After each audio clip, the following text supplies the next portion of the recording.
Hello friends, good evening. कैसे हो? I hope कि आप लोग अच्छे ही होंगे। सो फ्रेंड्स, आज की इस क्लास में हम लोग सॉल्व करेंगे कला वर्ग का प्रैक्टिस सेट। पूरे 50 प्रश्नों को हम लोग इस वीडियो में सॉल्व करेंगे और ये कला वर्ग की 10वीं क्लास है। अगर आप लोग पिछली क्लास को नहीं देखे हैं तो आप लोग प्ले लिस्ट में जाके देख सकते हैं। प्ले लिस्ट में आपको कला वर्ग की, हिंदी की, करंट अफेयर की एंड जीके की क्लासेस मिल जाएंगी फ्री में। अगर आपको इन क्लासेस की पीडीएफ चाहिए तो आप लोग हमारे टेलीग्राम ग्रुप से ज्वाइन हो सकते हैं। टेलीग्राम ग्रुप का नाम है एजुकेशन विद साहिल। वीडियो के डिस्क्रिप्शन बॉक्स में लिंक दे दिया हूं, तो आप लोग फ्री में वहां से आप लोग डाउनलोड कर सकते हैं। तो चलिए इस क्लास को स्टार्ट करते हैं। कम से कम आपको 50 में से 20 प्लस क्वेश्चंस करेक्ट करना है। नीचे आप लोग क्लासेस का टाइमिंग देख सकते हैं।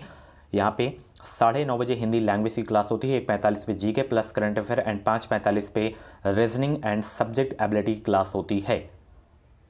और साथ ही इस क्लास में हम लोग बात करेंगे यूपी बीएड एंट्रेंस एग्जाम 2022 के बेस्ट बुक के बारे में, जो कि चक्षु पब्लिकेशन की बुक है। आप लोग इस बुक का कवर पेज देख सकते हैं। कला वर्ग की ये प्रैक्टिस सेट की बुक है। अभी हम गाइड के बारे में भी बात करेंगे।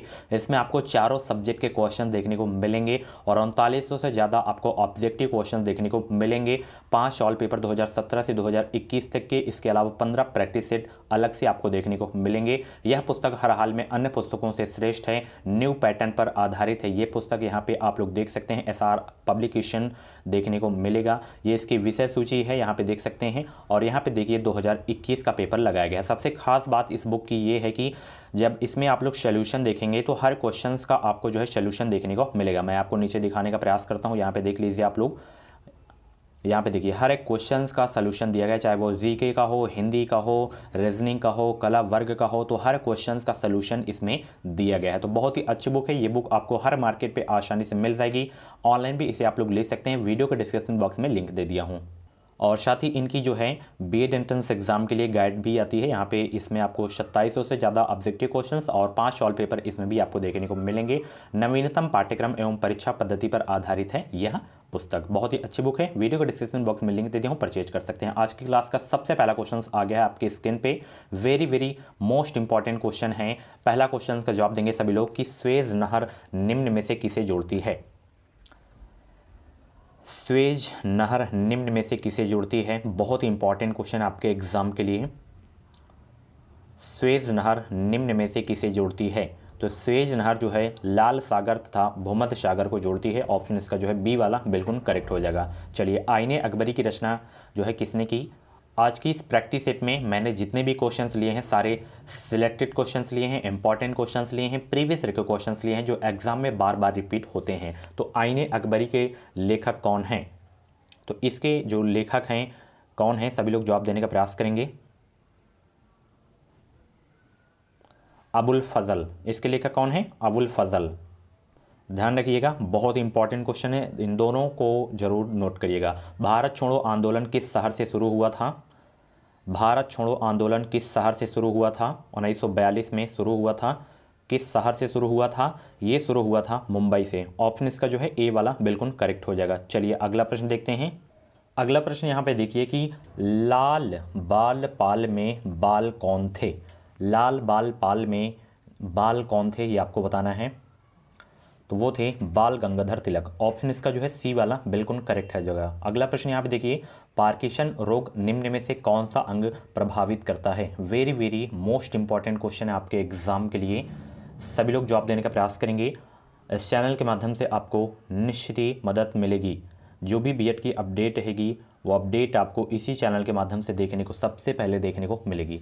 तो ये जो है मस्तिष्क को प्रभावित करता है पार्किंसन रोग। ऑप्शन इसका जो है सी वाला बिल्कुल करेक्ट हो जाएगा। अगला प्रश्न यहाँ पे देखिए, भागीरथी एवं अलकनंदा नदी जो है किस राज्य में स्थित है? Very very most important question है। भागीरथी एवं अलकनंदा नदी किस राज्य में स्थित है? तो ये है उत्तराखंड राज्य में। ऑप्शन इसका जो है बी वाला बिल्कुल करेक्ट हो जाएगा। निम्न में से कौन सा जो है प्रत्यक्ष कर है? यहाँ पे प्रत्यक्ष कर कौन सा है इसमें? तो इसमें आय कर आपका जो है प्रत्यक्ष कर है। ऑप्शन इसका ए वाला बिल्कुल करेक्ट हो जाएगा। राज्य विधान परिषद का मुख्य कौन होता है? सभी लोग जवाब देंगे। राज्य विधान परिषद का मुख्य कौन होता है? राज्य विधान परिषद का मुख्य कौन होता है? राज्य विधान परिषद का मुख्य कौन होता है? जितने भी लोग क्लास को देख रहे हैं फटाफट वीडियो को लाइक कर देंगे। कुछ डाउट्स वगैरह हो तो आप लोग कमेंट बॉक्स में अपना डाउट क्लियर कर सकते हैं।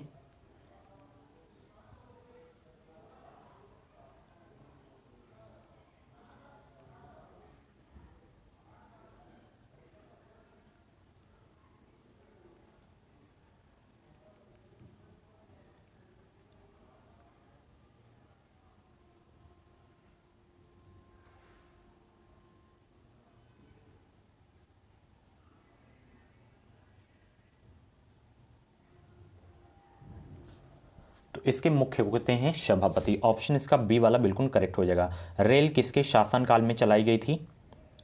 रेल किसके शासनकाल में चलाई गई थी? लॉर्ड डलहौजी के शासनकाल में। ऑप्शन इसका जो है बी वाला बिल्कुल करेक्ट हो जाएगा। इंपॉर्टेंट क्वेश्चन है आपके एग्जाम के लिए। चलिए अगला प्रश्न है, निम्न में से कौन ऑपरेटिंग सिस्टम नहीं है? ऑपरेटिंग सिस्टम कौन सा नहीं है? सभी लोग जवाब देंगे। कौन सा ऑपरेटिंग सिस्टम नहीं है इसमें? तो सभी लोग इस क्वेश्चन का जवाब देंगे। ऑपरेटिंग सिस्टम एक कौन सा नहीं है इसमें? आप सभी को होता है कि हर क्लास में एक क्वेश्चन मैं आप लोगों से पूछा करता हूं, तो इसका जवाब आपको कमेंट बॉक्स में देना है। अगर आपके कमेंट को मैं लाइक कर दिए तो आपका आंसर बिल्कुल सही है। उपभोक्ता अधिकार दिवस कब मनाया जाता है? उपभोक्ता अधिकार दिवस कब मनाया जाता है? सभी लोग जवाब देंगे। इंपॉर्टेंट डे से 1 से 2 क्वेश्चन आपके एग्जाम में फिक्स से आना। तो उपभोक्ता अधिकार दिवस जो मनाया जाता है प्रत्येक वर्ष 15 मार्च को मनाया जाता है। ऑप्शन इसका जो है बी वाला बिल्कुल करेक्ट हो जाएगा। भारत के स्टॉक एक्सचेंजों का नियमन करने वाली संस्था कौन सी है? बहुत इंपॉर्टेंट क्वेश्चन है आपके एग्जाम के लिए। भारत के स्टॉक एक्सचेंजों का नियमन करने वाली संस्था कौन सी है? 62 का जवाब देने का प्रयास करेंगे सभी लोग। बहुत ही इंपॉर्टेंट क्वेश्चन है आपके एग्जाम के लिए। तो वो है सेबी। ठीक है, ऑप्शन इसका जो है डी वाला बिल्कुल करेक्ट हो जाएगा। सेबी का अधिकतर जो है एग्जामों में फुल फॉर्म पूछा जाता है, तो securities and exchange board of India इसका फुल फॉर्म होता है। एक बार फिर से सुन लीजिए, securities and exchange board of India इसका फुल फॉर्म है। चलिए, इसका हेडक्वार्टर अक्सर एग्जाम में पूछा जाता है, तो इसका हेडक्वार्टर है मुंबई में। ओके, चलिए अगला प्रश्न देखते हैं कि हमास किस देश का जो है आतंकवादी गुट है? हमास जो है किस देश का आतंकवादी गुट है? ये इज़राइल का आतंकवादी गुट है हमास। ऑप्शन इसका सी वाला बिल्कुल करेक्ट हो जाएगा। क्रायोलाइट किस धातु का प्रमुख अयस्क है? क्रायोलाइट किस धातु का प्रमुख अयस्क है?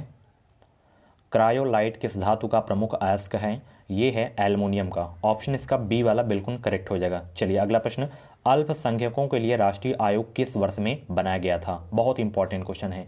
अल्पसंख्यकों के लिए राष्ट्रीय आयोग किस वर्ष में बनाया गया था?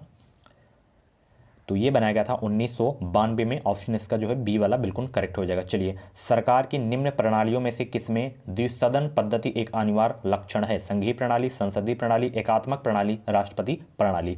66 का जवाब देने का प्रयास करेंगे, और जितने भी लोग क्लास को देख रहे हैं फटाफट वीडियो को लाइक कर देंगे। सरकार की निम्न प्रणालियों में से किसमें द्विसदन पद्धति एक अनिवार्य लक्षण है? तो वो है आपका संघीय प्रणाली। ऑप्शन इसका जो है ए वाला बिल्कुल करेक्ट हो जाएगा। ठीक है, यही प्रणाली है, संघीय प्रणाली, याद रखना है। मशहूर झील मानसरोवर कहाँ स्थित है? अभी परसों की क्लास में ये क्वेश्चंस मैं करवाया था। मानसरोवर झील कहाँ है? सभी लोग जवाब देंगे तिब्बत में। ठीक है, ऑप्शन इसका ए वाला बिल्कुल करेक्ट हो जाएगा। चीन है तो चीन भी आपका करेक्ट हो जाएगा। शिलालेखों में से जो है किस राजा को देवा नाम्पिया पीदस्सी यानी कि देवताओं का प्रिय कहा गया है? किसको? अशोक को, बिंदुसार को, हर्ष को, चंद्रगुप्त मौर्य को। तो ये कहा गया है अशोक को। ऑप्शन इसका ए वाला बिल्कुल करेक्ट हो जाएगा। अगला प्रश्न, समाजवाद क्या प्राप्त करने में सफल रहता है? समाजवाद क्या प्राप्त करने में सफल रहता है? लोगों के जीवन का उच्च स्तर, समाज में आय का समान वितरण, समाज में उच्च व्यक्तिगत कल्याण, समाज में अधिकतम सामाजिक कल्याण। समाजवाद क्या प्राप्त करने में सफल रहता है? तो समाज में आय का समान वितरण करने में सफल रहता है समाजवाद। ऑप्शन इसका बी वाला बिल्कुल करेक्ट होगा। मैं आपको बता दूं, आपके एग्जाम में कला वर्ग की जो क्वेश्चंस आते हैं 50 क्वेश्चंस, उसमें ऑल सब्जेक्ट के क्वेश्चन पूछे जाते हैं। कम से कम 8 से 10 सब्जेक्ट के क्वेश्चन पूछे जाते हैं। जैसे आपका इतिहास हो गया, भूगोल हो गया, ठीक है, एंड भारतीय अर्थव्यवस्था हो गया, पॉलिटी हो गया, एंड समाजशास्त्र हो गया, दर्शन शास्त्र हो गया, मनोवैज्ञानिक हो गया, उसमें हिंदी ग्रामर, इंग्लिश ग्रामर के क्वेश्चंस मिक्स रहते हैं। चलिए अगला प्रश्न देखिए, एकाधिकारी किसके आधार पर मूल्य विभेदन का आश्रय लेता है? एकाधिकारी जो है किसके आधार पर मूल्य विभेदन का आश्रय लेता है? पूर्ति लोच, मांग लोच, मांग का नियम, पूर्ति का नियम। एकाधिकारी किसके आधार पर मूल्य विभेदन का आश्रय लेता है? मांग लोच पर। किस पर? मांग लोच पर मूल्य विभेदन का आश्रय लेता है। ऑप्शन इसका बी वाला बिल्कुल करेक्ट हो जाएगा। चलिए अगला प्रश्न देखते हैं। यहाँ पे देखिए, आर्थिक आयोजना एक अनिवार्य अभिलक्षण है किसका? आर्थिक आयोजना एक अनिवार्य अभिलक्षण है किसका? तो आर्थिक आयोजना एक अनिवार्य अभिलक्षण है समाजवादी अर्थव्यवस्था का। किसका? समाजवादी अर्थव्यवस्था का। ऑप्शन इसका ए वाला बिल्कुल करेक्ट हो जाएगा। HYV कार्यक्रम को भारत में क्या भी कहा जाता है, ये आपको बताना है। 72 का जवाब देंगे सभी लोग। तो SYV कार्यक्रम को भारत में नव कृषि नीति भी कहा जाता है। क्या कहा जाता है? नव कृषि नीति भी कहा जाता है। ऑप्शन इसका जो है बी वाला बिल्कुल करेक्ट हो जाएगा। चलिए अगला प्रश्न देखते हैं कि महिलाओं के सशक्तिकरण के लिए राष्ट्रीय नीति जो है किस वर्ष में अपनाई गई थी? महिलाओं के सशक्तिकरण के लिए राष्ट्रीय नीति किस वर्ष में अपनाई गई थी? 2001 में अपनाई गई थी राष्ट्रीय नीति। ऑप्शन इसका ए वाला बिल्कुल करेक्ट हो जाएगा। ठीक है, ध्यान रखिएगा। चलिए, मतपत्रों को सबसे पहले प्रयोग किया गया था कहाँ? मतपत्रों को सबसे पहले प्रयोग किया था कहाँ? ऑस्ट्रेलिया, प्राचीन यूनान में, इंग्लैंड में, यूएसए में। तो मतपत्रों का जो है सबसे पहले प्रयोग किया गया था प्राचीन यूनान में। ऑप्शन इसका सी वाला बिल्कुल करेक्ट हो जाएगा। चलिए अगला प्रश्न देखते हैं। राष्ट्रीय बाढ़ आयोग यानी कि RBA किससे संबंधित है? तो राष्ट्रीय बाढ़ आयोग यानी कि RBA आपका संबंधित है बाढ़ से। ऑप्शन इसका सी वाला बिल्कुल करेक्ट हो जाएगा। चलिए, मानव जातियों के वर्गीकरण के लिए निम्न में से किस कसौटी का प्रयोग नहीं किया जाता है? मानव जातियों के वर्गीकरण के लिए निम्न में से किस कसौटी का जो है प्रयोग नहीं किया जाता है? नाक, आंखें, बाल, कान। तो कान का प्रयोग नहीं किया जाता है। ऑप्शन इसका जो है डी वाला बिल्कुल करेक्ट हो जाएगा। चलिए, रेलवे डिब्बों का निर्माण कहाँ किया जाता है? Very very most important question आपके एग्जाम के लिए। तो रेलवे डिब्बों का निर्माण कहाँ किया जाता है? पेराम्बूर में किया जाता है। ऑप्शन इसका जो है सी वाला बिल्कुल करेक्ट हो जाएगा। चलिए अगला प्रश्न देखिए। निम्न में से किसको शक्तिशाली नोबलों के एक समूह चिहाल गनी के विनाश का श्रेय दिया गया है? बलबन, इल्तुतमिश, कुतुबुद्दीन ऐबक, रज़िया सुल्तान। चारों में से बताइए किसे श्रेय दिया गया था चिहाल गनी के विनाश का? बलबन को दिया गया था। ऑप्शन इसका ए वाला बिल्कुल करेक्ट हो जाएगा। अंग्रेज शासक चार्ल्स द्वितीय को किसकी राजकुमारी से विवाह करने के लिए जो है बम्बई दहेज में दिया गया था? 79 का जवाब देंगे सभी लोग। अंग्रेज शासक चार्ल्स द्वितीय को किसकी राजकुमारी से विवाह करने के लिए बम्बई दहेज में दिया गया था? पुर्तगाल। ऑप्शन इसका बी वाला बिल्कुल करेक्ट हो जाएगा। ठीक है, अगला प्रश्न देखिए यहाँ पे कि भारत की राजकोषीय नीति में निम्नलिखित में से कौन सा उद्देश्य जो है शामिल नहीं है? भारत की राजकोषीय नीति में निम्नलिखित में से कौन सा उद्देश्य शामिल नहीं है? तो अंतर्राष्ट्रीय व्यापार का विनियमन ये आपका जो है भारत की राजकोषीय नीति में जो है शामिल नहीं है। ऑप्शन इसका डी वाला बिल्कुल करेक्ट हो जाएगा। चलिए अगला प्रश्न देखते हैं कि सेंट्रल बैंक के परिणामात्मक उधार नियंत्रण उपाय में निम्नलिखित में से क्या शामिल नहीं है? सेंट्रल बैंक के परिणामात्मक उधार नियंत्रण उपाय में निम्नलिखित में से क्या शामिल नहीं है? तो इसमें नैतिक दबाव शामिल नहीं है। ऑप्शन इसका डी वाला बिल्कुल करेक्ट हो जाएगा। चलिए अगला प्रश्न, राष्ट्रीय आय निकालने के लिए NNP में से क्या घटाया जाता है? सभी लोग जवाब देंगे। NNP में से क्या घटाया जाता है? तो अप्रत्यक्ष कर जो है घटाया जाता है, इनडायरेक्ट टैक्स। ऑप्शन इसका जो है ए वाला बिल्कुल करेक्ट हो जाएगा। चलिए अगला प्रश्न, स्वतंत्र भारत की पहली महिला राज्यपाल कौन थी? सभी लोग जवाब देने का प्रयास करेंगे। स्वतंत्र भारत की पहली महिला राज्यपाल कौन थी? सभी को पता भी होगा, श्रीमती सरोजनी नायडू, और ये CM थी, पहली महिला उत्तर प्रदेश की। ऑप्शन इसका जो है ए वाला बिल्कुल करेक्ट हो जाएगा। ऑप्शन बी वाला जो है ये भारत की पहली महिला मुख्यमंत्री थी, किस राज्य की बनी थी? उत्तर प्रदेश की। चलिए अगला प्रश्न, निम्नलिखित में से स्थायी संस्था कौन सी है? स्थायी संस्था कौन सी है? तो परिवार जो है स्थायी संस्था है। ऑप्शन इसका ए वाला बिल्कुल करेक्ट हो जाएगा। निम्नलिखित में से क्या स्वतंत्रता और स्वाधीनता में बाधक है? निम्नलिखित में से क्या स्वतंत्रता और स्वाधीनता में बाधक है? 85 का जवाब देने का प्रयास करेंगे। तो स्वतंत्रता और स्वाधीनता में जो बाधक है वो है विकेंद्रीकरण। ऑप्शन इसका बी वाला बिल्कुल करेक्ट हो जाएगा। निम्नलिखित में से सही जोड़ा कौन सा है? निम्नलिखित में से सही जोड़ा कौन सा है? सभी लोग जवाब देने का प्रयास करेंगे। 86 का जवाब देंगे सभी लोग।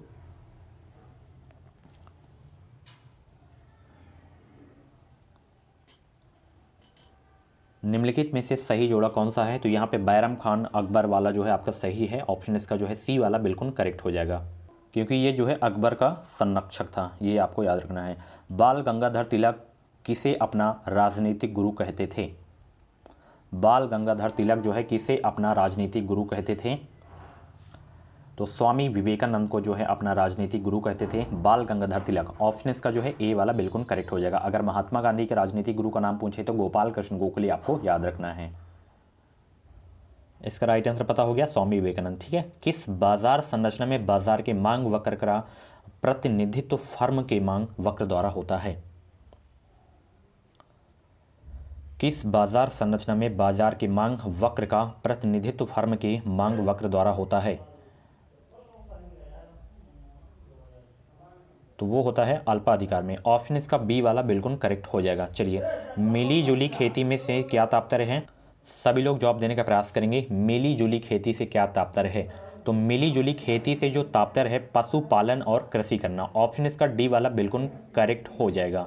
अगला प्रश्न आपकी स्क्रीन पे आ गया है। निम्नलिखित में से कौन सा कार्य निर्वाचन आयोग के कार्य क्षेत्र में नहीं आता है? निम्नलिखित में से कौन सा कार्य निर्वाचन आयोग के कार्य क्षेत्र में नहीं आता है? तो भारत के प्रधानमंत्री का चुनाव करना जो है निर्वाचन आयोग के कार्य क्षेत्र में नहीं आता है। ऑप्शन इसका ए वाला बिल्कुल करेक्ट हो जाएगा। चलिए अगला प्रश्न देखते हैं। निम्नलिखित में से कौन सा संसद से संबंधित नहीं है? सभी लोग जवाब देंगे। संसद से संबंधित नहीं है कौन? तो इसमें बर्खास्त करना जो है संसद से आपका जो है संबंधित नहीं होगा। ऑप्शन इसका डी वाला बिल्कुल करेक्ट हो जाएगा। किस कारण से मोहम्मद बिन तुगलक असफल व्यक्ति था? वो कौन सा कारण था जिससे मोहम्मद बिन तुगलक असफल व्यक्ति था? तो वह व्यवहारिक राजनेता नहीं था, इसीलिए असफल व्यक्ति था मोहम्मद बिन तुगलक। ऑप्शन इसका बी वाला बिल्कुल करेक्ट हो जाएगा। डॉक्ट्रिन ऑफ लैम्प्स किसने आरंभ किया था? बहुत ही अच्छा प्रश्न है, इंपॉर्टेंट क्वेश्चन है। डॉक्ट्रिन ऑफ लैम्प्स किसने आरंभ किया था? तो इसे आरंभ किया गया था लॉर्ड डलहौजी ने। ऑप्शन इसका जो है सी वाला बिल्कुल करेक्ट हो जाएगा। चलिए, निम्नलिखित में से व्यक्ति और घटना का सही मेल बताएं। निम्नलिखित में से व्यक्ति और जो है घटना का सही मेल बताएं।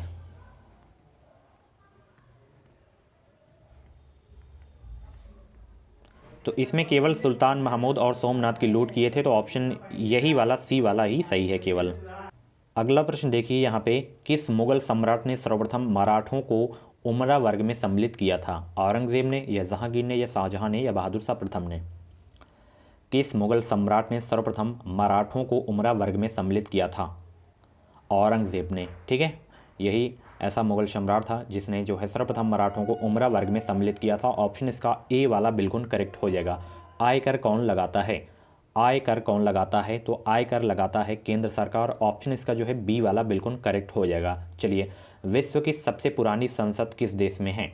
विश्व की सबसे पुरानी संसद जो है किस देश में है? Very very most important question आपके एग्जाम के लिए।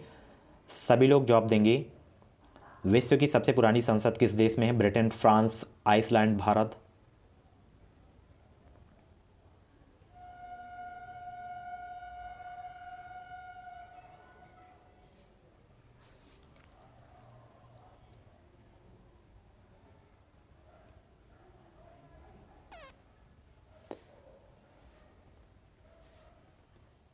तो विश्व की सबसे पुरानी संसद किस देश में है? ब्रिटेन में है। ऑप्शन इसका जो है ए वाला बिल्कुल करेक्ट हो जाएगा। चलिए अगला प्रश्न देखते हैं कि मुख्य चुनाव आयुक्त की नियुक्ति करने वाली सत्ता कौन सी है?